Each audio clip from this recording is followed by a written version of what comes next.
अगर मैं आपसे कहूं कि अगला यूएस का प्रेसिडेंट इंडियन ओरिजिन का हो सकता है तो क्या आप मेरी बात मानोगे?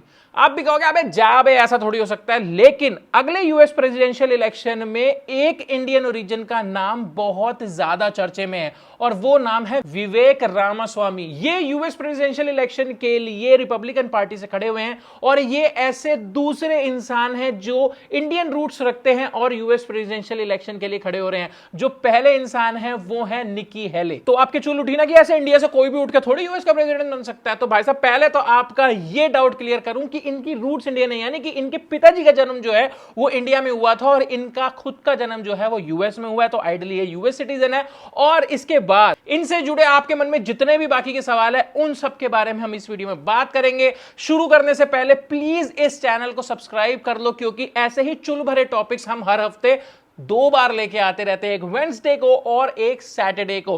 तो चलो शुरू करते हैं और शुरू करते हैं इनकी कहानी से। तो केरला की एक फैमिली थी जिसमें थे वीजी रामास्वामी जो कि एक इंजीनियर थे और एक पेटेंट अटॉर्नी भी थे। इनकी वाइफ थी गीता रामास्वामी जो कि प्रोफेशन से एक साइकेट्रिस्ट थी।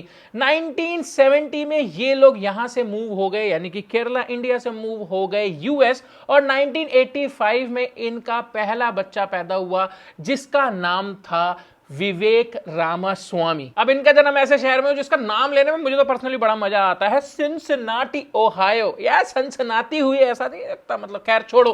तो बचपन से ये झंडे गाड़ते आ रहे हैं। बात करो एजुकेशन की तो अपने हाई स्कूल यानी कि जेवियर हाई स्कूल के हाईएस्ट परफॉर्मिंग स्टूडेंट रहे। इसके बाद इन्होंने ज्वाइन कर लिया हार्वर्ड कॉलेज और हार्वर्ड कॉलेज के बाद इन्होंने इंटर्नशिप करी गोल्डमैन सैक्स जैसे फाइनेंशियल इंस्टीट्यूट्स में और इन्होंने कॉलेज टाइम से ही अपनी इमेज बहुत ही ज्यादा लिबर्टेरियन बना ली थी। अब कट्टू 2014 रामास्वामी खोलते हैं एक फार्मास्यूटिकल कंपनी जिसका नाम रखते हैं रोइवेंट साइंसेज और ये कंपनी मार्केट में आते ही बहुत ज्यादा सुर्खियां बटोरने लगती है। क्यों? क्योंकि ये ऐसी स्ट्रेटेजी के साथ काम कर रहे थे जो बाकी इंडस्ट्री वाले थोड़ा कम ही कर रहे थे। यानी कि ये क्या कर रहे थे, ये पहले पेटेंट एक्वायर करते थे, यानी कि ऐसी मेडिसिन या फिर ऐसे सॉल्ट्स जिनका अभी अप्रूवल नहीं आया है उसको एक्वायर करते थे और उसके बाद उसका प्रोडक्शन शुरू करके मार्केट में उतार देते थे। फॉर एग्जांपल मान लीजिए कि कोई एक ऐसी मेडिसिन है जिसका भी पेटेंट नहीं आया, किसी वजह से रुका हुआ है, तो उसको ये आगे बढ़ा के लेके जाते थे, उसको एक्वायर करते थे, पेटेंट लेते थे और उसके बाद उतरते थे उस ड्रग के साथ मार्केट के अंदर। अब ये काफी बोल्ड स्ट्रेटेजी थी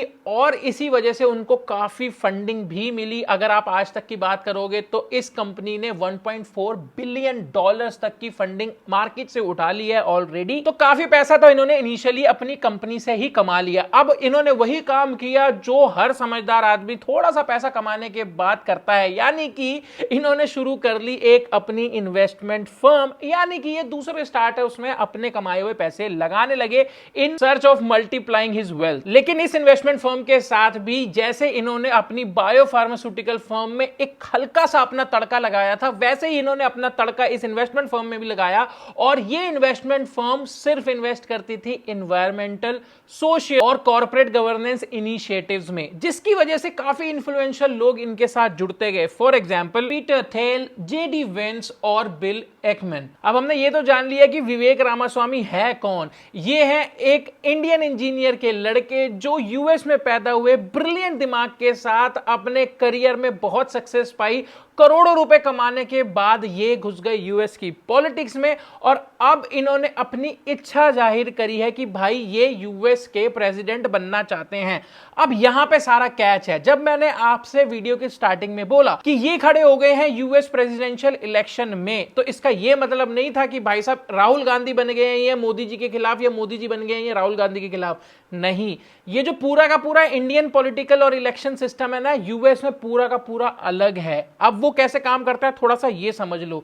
तो कहानी ये है कि जो मैंने आपको इंडियन ओरिजिन की निक्की हेली का नाम बताया था वो भी इन्हीं पार्टी की हैं, यानी कि वो भी रिपब्लिकन पार्टी की हैं, ये भी रिपब्लिकन पार्टी के हैं विवेक रामास्वामी। इसके अलावा आपने एक बहुत फेमस नाम सुना होगा जो कि है डोनाल्ड ट्रंप।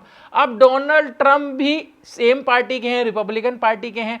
और तीनों जनों ने जो है वो इच्छा जताई है कि वो यूएस के प्रेसिडेंशियल इलेक्शन में लड़ना चाहते हैं। तो अब आप कंफ्यूज हो गए ना कि भाई ये क्या कहानी है, मतलब ये विवेक रामास्वामी भी कह रहे हैं और ये निक्की जी भी कह रही हैं और डोनाल्ड जी जो है वो वैसे ऑलरेडी खड़े ही हुए हैं, तो ऐसा कैसे हो सकता है, मतलब ये क्या बात है, मतलब ये क्या कहानी है। तो ये कहानी मैं आपको समझाता हूं। बहुत ही इंटरेस्टिंग जो है वो सिस्टम है वहां का, और जो डेमोक्रेसी है वो किस लेवल पे आप ये समझिएगा। तो कहानी ये है कि जैसे इंडिया में चलता ये है कि पार्टी चूज करके देती है कि भाई मेरा ये कैंडिडेट है, इस जगह से लड़ेगा, आप बताओ आपने इसको वोट देना है कि नहीं देना। आपको नहीं समझ में आ रहा तो भाई आप दूसरी पार्टी के उसको दे देते हो। यानी कि पार्टी डिसाइड करती है कौन सी सीट पे कौन खड़ा होगा। आम आदमी पार्टी डिसाइड करती है अपने कैंडिडेट्स, कांग्रेस डिसाइड करती है अपने कैंडिडेट्स, और ऐसे ही बाकी सारी पार्टीज भी अपने अपने कैंडिडेट्स जो है वो सिलेक्ट करती हैं। इसी के साथ अपने प्रेसिडेंशियल, यहां पे तो प्राइम मिनिस्टर होता है, तो अपने प्राइम मिनिस्टर का भी जो कैंडिडेट है, जैसे बीजेपी आती है कि भाई कि अगर बीजेपी आएगी तो जी मोदी जी हमारे प्राइम मिनिस्टर बनेंगे। अगर भाई कांग्रेस कहती है कि जी अगर हम जीत गए तो भाई हमारा प्राइम मिनिस्टर जो है वो राहुल गांधी होगा। तो ये इलेक्शन से पहले ही अनाउंस कर दिया जाता है एक तरीके से कि भाई प्राइम मिनिस्टर कौन बनेगा, मतलब एक हवा सी होती है, उसी तरीके से प्रमोट किया जाता है। कई बार जरूरी भी नहीं होता प्रमोट करना इस चीज को, लेकिन आइडियली यहां तक है, मोटा मोटी यहीं तक अब तक 75 सालों में यही होता आ रहा है।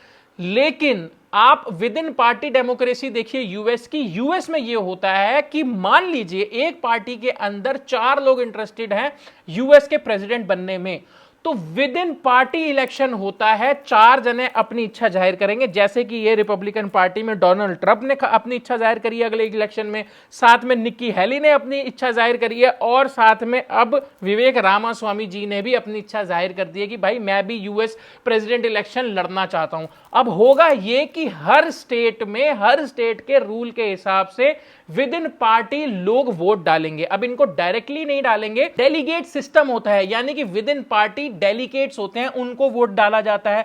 और डेलीगेट्स पब्लिक को यह प्रॉमिस करते हैं कि आप हमें वोट डालो, आपकी विचारधारा के हिसाब से हम आपकी इच्छा का वहां पे जो प्रेसिडेंशियल कैंडिडेट है वो हम चुनेंगे। तो पब्लिक ने डाला डेलीगेट्स को वोट। अब ये जो डेलीगेट्स हैं ये आगे वोट डालते हैं प्रेसिडेंशियल कैंडिडेट को, और जिसको सबसे ज्यादा डेलीगेट्स के वोट मिलते हैं वो रन करता है उस पार्टी से उस साल या उस टर्म का प्रेसिडेंशियल इलेक्शन। यानी कि एक तरीके से इन्होंने विद इन पार्टी अपनी इच्छा जताई है कि भाई मैं भी प्रेसिडेंशियल इलेक्शन में लड़ना चाहता हूं। अब ये डिपेंड करता है इनके पार्टी के कार्यकर्ताओं पे, पार्टी के लोगों पे। अब इसके भी बहुत सारे रूल्स हैं और हर स्टेट में अलग रूल है कि भाई एग्जैक्टली वोट कौन करता है।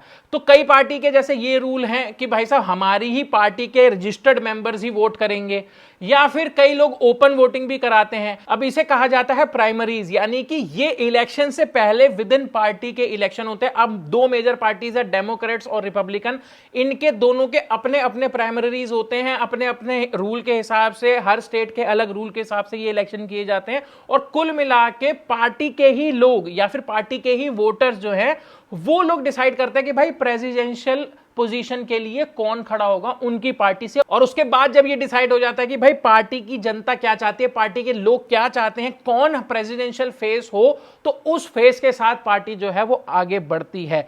तो कहानी ये है कि अब इन्होंने इच्छा जताई है, अगर इनको डेलीगेट्स के वोट मिले तो हो सकता है ये इस बार के रिपब्लिकन पार्टी के प्रेसिडेंशियल कैंडिडेट बन जाएं या फिर फेस बन जाए, जैसे मोदी जी, राहुल गांधी जी हैं। अगर नहीं तो हो सकता है ये अगली बार ट्राई करें। तो फिलहाल मेरे को एक बेसिक इंफॉर्मेशन आपको देनी थी कि भाई इंडियन ओरिजिन का आदमी यूएस में जाके सीईओ नहीं बन रहा, बिजनेसमैन नहीं बन रहा, वहां पे पॉलिटिशियन भी बन रहा है। और यहां पे भाई साहब प्रेसिडेंशियल इलेक्शन के लिए इन्होंने नॉमिनेशन भी अपने एक तरीके से देने शुरू कर दिए हैं।